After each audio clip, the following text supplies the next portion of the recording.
বেনাপোল বর্ডারে ঢাকা কলকাতা সরাসরি ডিরেক্ট বাস, এবং এই যে দেখতে পাচ্ছেন যাত্রী নেমে ইমিগ্রেশনে প্রবেশ করছে।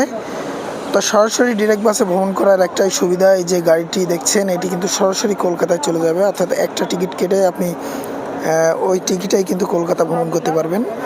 এবং বেনাপোল চেকপোস্ট ইমিগ্রেশনেও কিন্তু অনেক সুযোগ সুবিধা, বিশেষ করে বেনাপোল ইমিগ্রেশন এবং পেট্রাপোল ইমিগ্রেশনে অনেক সুযোগ সুবিধা পেয়ে থাকে।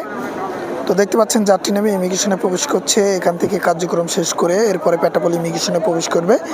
সেখান থেকে কার্যক্রম শেষ করে কিন্তু আবার এই গাড়িতে উঠে কলকাতার উদ্দেশ্যে রওনা হবে। অর্থাৎ এই গাড়ি কিন্তু ঢাকা থেকে কলকাতা, কলকাতা থেকে ঢাকা সরাসরি ভ্রমণ করে থাকে এই গাড়ি সহ। তো দেখতে পাচ্ছেন যে আজকের সরাসরি গাড়ির যাত্রী। তো দর্শক, ভিডিওটি কেমন লাগলো অবশ্যই কমেন্ট করে জানাবেন, এবং এই ধরনের গাড়িতে যাতায়াত করতে হলে বিশেষ করে ঈদের সময় যদি যাতায়াত করেন অবশ্যই আপ ডাউন টিকিট কেটে এরপরে ভ্রমণ করবেন। তো সকলকে ধন্যবাদ।